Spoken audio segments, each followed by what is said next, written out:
Alors l'idée c'est, j'ai construit toute cette structure qui est basiquement plein de blocs de tailles différentes. Et j'ai créé un petit système pour me faire tomber à chaque fois que j'appuie sur un bouton, comme celui-là. Boum. Et chaque fois que je tombe, il y a une petite plaque qui détecte mon arrivée et qui envoie un signal vers un bloc musical pour me donner une idée de à quel moment exactement je suis tombé. Et après, une fois que j'ai fait tout ça, et ben je mets ça dans un logiciel d'édition vidéo et je mesure le temps que ça me prend à tomber chaque distance. Et avec ça, je peux commencer à faire quelques calculs et quelques estimations. Ok, donc ce que j'ai fait, c'est j'ai repris toutes ces données, ces mesures, et je les ai mises dans une feuille de calcul. Et cette feuille de calcul a une première colonne qui montre le temps, une seconde colonne qui montre la distance parcourue, c'est-à-dire la hauteur de laquelle à chaque fois le personnage tombait. Et dans une troisième colonne, j'ai calculé une estimation. Alors, une estimation, elle est faite à partir de la formule delta x est égal à delta t carré sur 2. C'est une des équations de mouvement, c'est la position d'un objet en fonction de son accélération.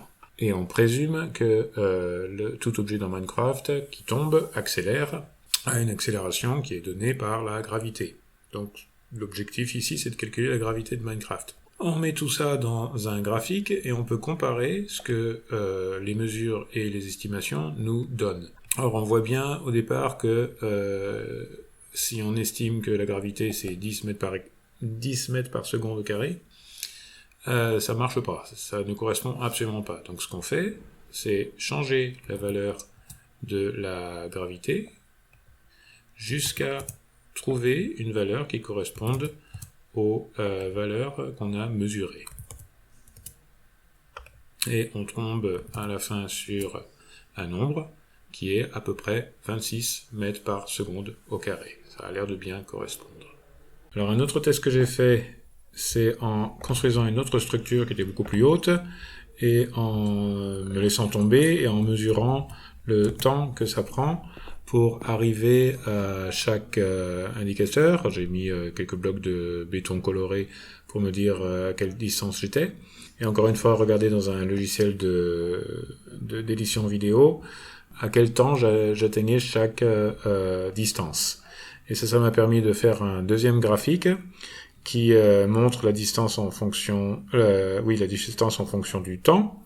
Et ce graphique est un petit peu différent parce que là, il devrait prendre en compte la résistance due à l'air. Oui, apparemment, il y aurait une résistance due à l'air. Donc les formules sont un petit peu plus compliquées à dériver et à utiliser.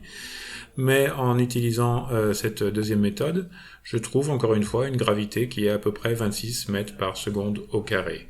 Pour une vitesse terminale, c'est-à-dire la vitesse maximale qu'on peut avoir de 100 mètres par seconde au carré, 100 mètres par seconde, ce qui est assez énorme. Pour information, voilà à quoi ça ressemblerait tomber dans Minecraft si la gravité était un peu plus réaliste, si elle était égale à peu près 10 mètres par seconde au carré.